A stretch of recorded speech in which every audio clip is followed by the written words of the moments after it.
Hello and welcome everyone. I am Dr. Astha Jain. I'm a physical therapist, a health and wellness consultant, and a sleep science coach. I welcome all to this video series session on what is new in this new normal. जैसा कि हम सब जानते हैं, अब lockdown खत्म हो रहा है, बिजनेसेस, ऑफिसेस, शॉप्स ये सब खुल रही हैं और लोग अपनी नॉर्मल लाइफ में वापस जाने के लिए रेडी हैं। बट क्या हमारी इस नई लाइफ में सब कुछ पहले जैसा नॉर्मल है?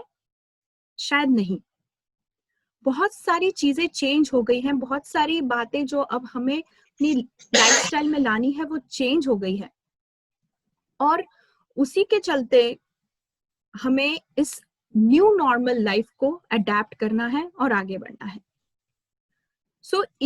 इन्हीं सब बातों को डिस्कस करने के लिए हम आपके लिए सीरीज लाए हैं जिनमें हम सेशंस करेंगे एक्सपर्ट्स के साथ from different fields who are pioneers in their area, and they will tell us what is new in this new normal.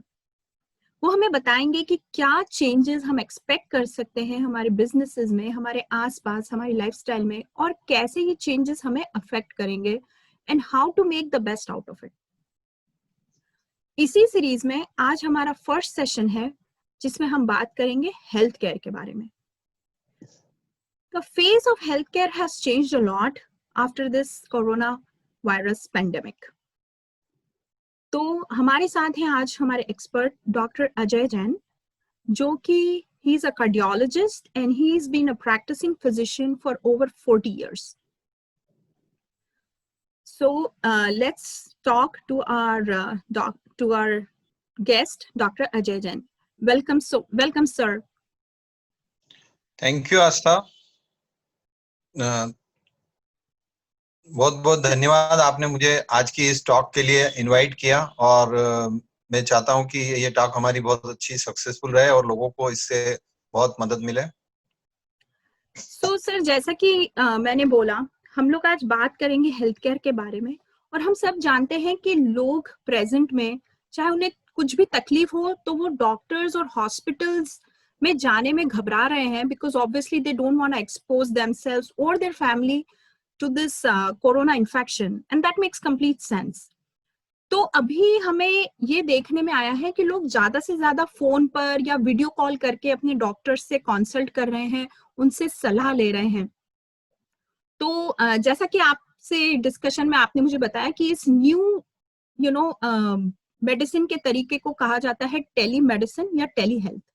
तो प्लीज आप हमें बताएं कि ये टेलीमेडिसिन के टेक्निकल कुछ डिटेल्स हमें बताएं और ये किस तरह से काम करता है। टेलीमेडिसिन अचानक कोरोना होने की वजह से अभी बहुत ज्यादा इसके ऊपर जो है लोगों ने अपना काम शुरू किया है। वैसे टेलीमेडिसिन ये कोई नई विधा नहीं है, 20-30 सालों से, 90 के दशक से ये चली आ रही है। पर उस समय इलेक्ट्रॉनिक और टेलीकम्युनिकेशन के साधन इतने अच्छे नहीं थे और इक्विपमेंट भी इतने पावरफुल नहीं होने से उस समय थोड़ा ये मुश्किल होता था। टेलीमेडिसिन जो है एक ग्रीक वर्ड टेली से बना है जिसका मतलब है फार एट डिस्टेंस। अगर इसे साधारण भाषा में मैं इसकी परिभाषा बताना चाहूँ तो ये है कि एक स्थान पर एक चिकित्सक बैठकर अपने से बहुत दूर स्थित किसी मरीज का उससे मेडिकल से संबंधित सूचनाओं के आदान प्रदान के बाद उसकी स्थिति का अवलोकन करके उसे समुचित इलाज देने के लिए, उसे सलाह देने के लिए अपने स्थान से दे, जिसमें कि दोनों अपने अपने स्थान पर दूर बैठे हुए हैं। तो इसमें एक स्थान से दूसरे स्थान तक दूरी से सलाह दी जा रही है, मेडिकल हेल्थ सर्विसेज दी जा रही है, इसे हम टेलीमेडिसिन कहते हैं। Thank you sir.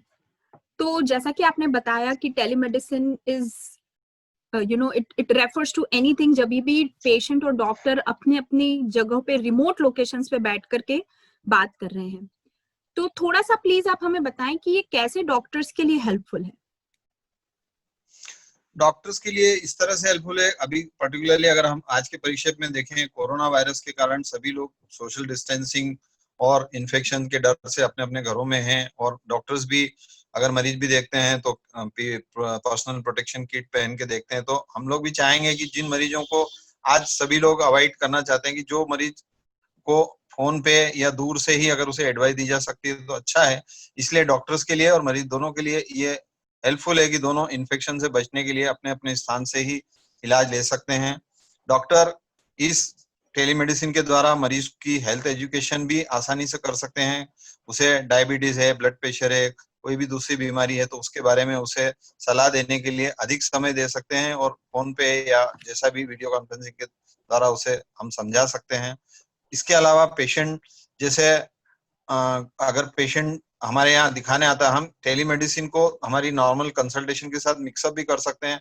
मरीज मुझे दिखाने आया, फिर उसका रिपोर्ट्स और वो हम जो है लेबोरेटरी से डायरेक्ट जो है मैसेज के द्वारा व्हाट्सएप पे मंगा लेते हैं और उससे मरीज को वो रिपोर्ट भेजकर उसे जो है सलाह भी दे सकते हैं। इसमें मरीज के लेबोरेटरी जाना, रिपोर्ट कलेक्ट करना, वापस हमारे आना, उसका समय भी बचता है, हमारा समय भी बचता है और मरीज को का 2 बार कांटेक्ट हमसे कम होता है।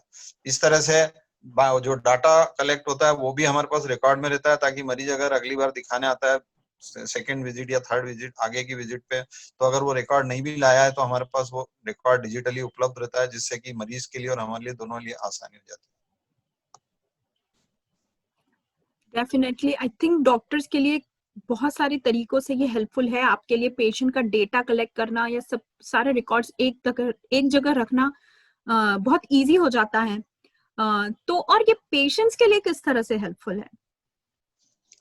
मरीज देखिए, मरीज के लिए एक तो जो मरीज चलते फिरते हैं उनके लिए इस तरह से हेल्पफुल है कि कोरोना के मान लो वो डॉक्टर जिसे उसे दिखाना है, डॉक्टर एक सुपर स्पेशलिस्ट डॉक्टर है, वो बॉम्बे स्थित है, अभी आप कोरोना में ट्रेनें नहीं चल रही, नहीं वो जा नहीं सकता दिखाने की, तो वो अपनी सारी रिपोर्ट्स वीडियो के द्वारा या व्हाट्सएप के द्वारा अपने एक्सरे रिपोर्ट, ईसीजी और दूसरे जो भी सीटी स्कैन वगैरह है वो सारी रिपोर्ट्स वो भेज सकता है, जिससे कि वह रतलाम में या और अंदर इंटीरियर के गांव में बैठे बैठे भी वो अपने सुपर स्पेशलिस्ट डॉक्टर को बड़ी सिटी के मेट्रो सिटी के डॉक्टर में, जो कि उसे किसी भी हालत में आज की तारीख में वो उनको जाके नहीं दिखा सकता, वो दिखा सकता है। और इसके द्वारा मरीज का जो प्रॉब्लम हमें यहाँ आ रही है, मरीज का डायग्नोसिस नहीं हो रहा है, तो वो मरीज का डायग्नोसिस जल्दी हो सकता है, मरीज का समय बच रहा है, उसका यहाँ से वहां आने जाने का समय पूरा बच रहा है, उसका आने जाने का खर्चा बच रहा है, इलाज का खर्चा बच रहा है। ये जरूर है कि इसमें थोड़ा सा मरीज को अपना खर्चे और डॉक्टर की फीस वगैरह के बारे में थोड़ा सा इसका तरीका आगे जाके हमें निकालना होगा कि ये किस तरह से कंपनसेट किए जाए डॉक्टर की सर्विसेज को। इसके अलावा कुछ मरीज बेड रिडन होते हैं, जैसे लकवे के मरीज हैं, हार्ट फ्रैक्चर के मरीज हैं, या ऑपरेशन के द्वारा, या ओल्ड एज के मरीज जिन्हें कई तरह की फिजिकल डिसेबिलिटी होती है, तो वो लोग चल फिर नहीं सकते हैं, उनके लिए तो ये एक बोon है, क्योंकि वो अपने घर बैठे ही डॉक्टर से अपनी छोटी मोटी तकलीफों के लिए सलाह ले सकते हैं। इसी तरह से सांस के मरीज, हार्ट अटैक के मरीज, हार्ट फेलियर के मरीज, उन लोगों को भी आने जाने में, चलने फिरने में तकलीफ होती है, तो ये मरीज के लिए कई तरह से हेल्पफुल है। उनका टाइम बच रहा है, उन्हें डॉक्टर के यहाँ जाकर भीड़ में लाइन में लगने की जरूरत नहीं है, वो पहले से अपॉइंटमेंट ले लेंगे और डॉक्टर से बात कर लेंगे, उनके इलाज का खर्चा बच रहा है, उनके आने जाने का ट्रेवलिंग का एक्सपेंसेस बच रहा है। इस तरह से मरीज के लिए तो ये बहुत बड़ा एक फायदेमंद काम हुआ है, जिससे कि मरीज आगे भी इसके लिए बहुत सारी सुविधाएं और भी इसमें जुड़ने वाली है, जिससे कि मरीज को और भी फायदे हो।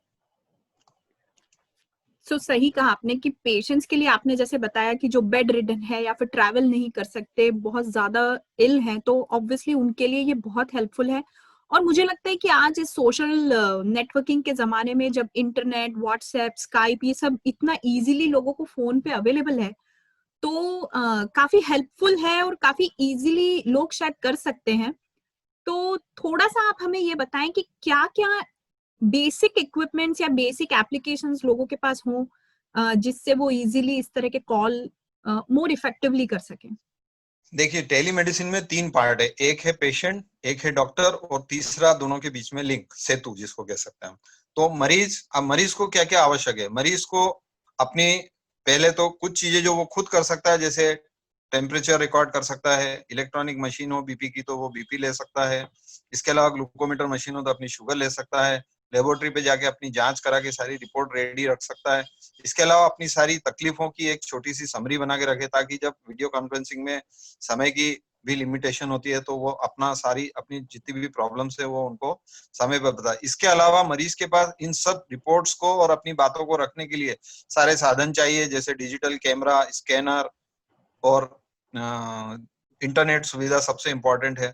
और ये सारी चीजों के लिए पुराने जमाने में जब टेलीमेडिसिन में जो ज्यादा विकास नहीं कर पाई वो यही कारण था कि तब बड़े बड़े स्कैनर होते थे, एक्सरे और ये रिपोर्ट भेजना बड़ा मुश्किल होता था। आजकल ये बड़ा सरल हो गया है और आजकल तो सिर्फ मोबाइल से ही ये सारे काम किए जा सकते हैं, उसको और कोई दूसरी चीजों की जरूरत नहीं, मोबाइल से फोटो खींच लेते हैं, मोबाइल से स्कैनिंग कर सकते हैं। नाउ दूसरा पार्ट, डॉक्टर। डॉक्टर को क्या चाहिए? डॉक्टर को ये सारी रिपोर्ट्स रिसीव करने के लिए उसके पास साधन होना चाहिए, तो उसके पास भी सारे डिजिटल लैपटॉप है, कंप्यूटर है, इंटरनेट सुविधा है, डॉक्टर को भी चाहिए, प्रिंटर चाहिए उसको। और इसके अलावा सबसे तीसरी चीज है टेलीकम्युनिकेशन। तो ये टेलीकम्युनिकेशन आज की तारीख में 4G आने के बाद से इतना फास्ट हो गया है कि अब हमें कोई भी बड़ी से बड़ी रिपोर्ट्स, अच्छी बिग साइज की रिपोर्ट भी, जो x-ray report, radiology report, CT scan की रिपोर्ट है, बड़ी साइज की होती है, वो भी बड़ी आसानी से और बहुत कम समय में भेजी जा सकती है। तो ये सब चीजें आसानी से मिल सकती है, परंतु इसके साथ ही जरूरी है कि इन सब चीजों को ऑपरेट करना भी आना चाहिए। ये हमारे लिए एक थोड़ी सी प्रॉब्लम है।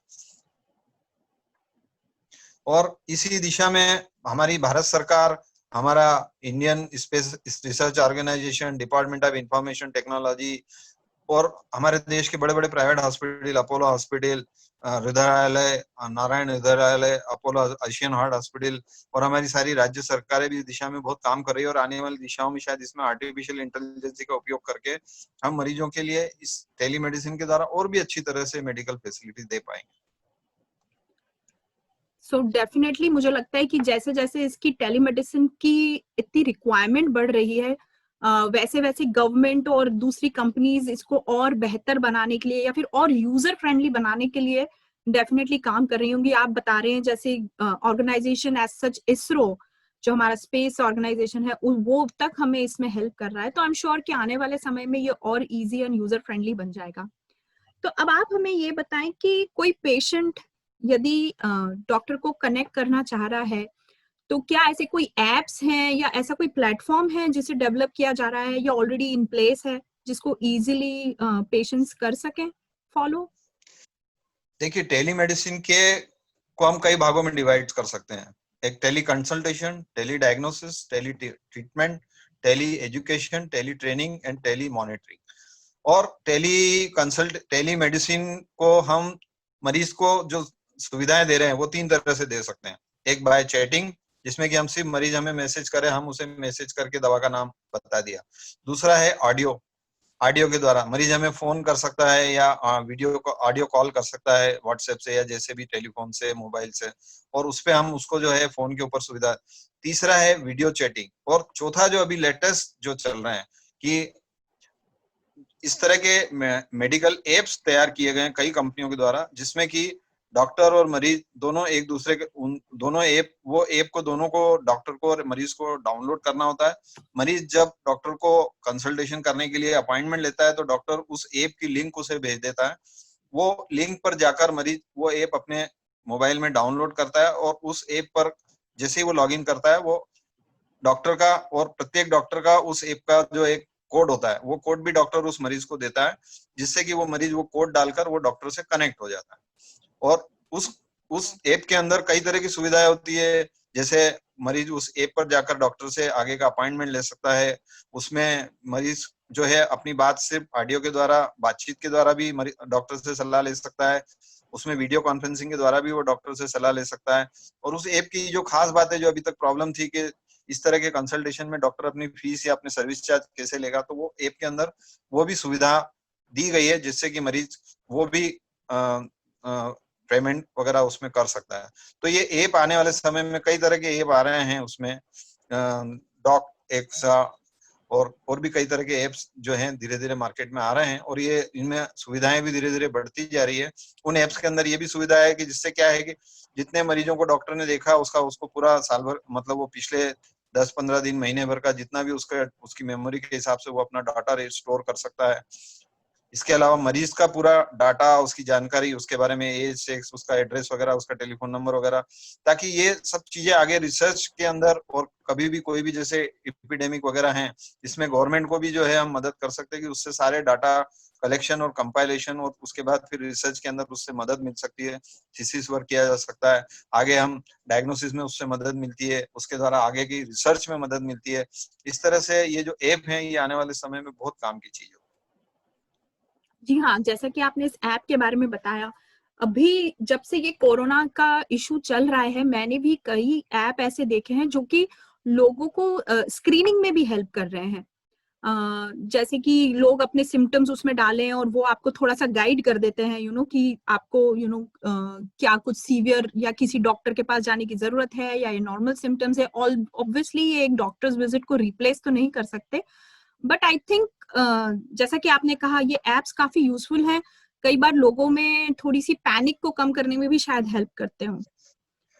तो अब आप हमें ये बताएँ कि अभी तो हमने ये सब बातें करी कि it's so helpful, telemedicine is proving really helpful for the patients, for the doctors, and really I think ये ओवरऑल जो इमरजेंसी सर्विसेज है या फिर उन लोगों को जिनको सचमुच इस कोविड के टाइम बहुत ज़्यादा एकदम हेल्प की ज़रूरत है, तो ये हेल्थ प्रोफेशनल्स पर से उस बर्डन को हटाने में भी हेल्प कर रहा है।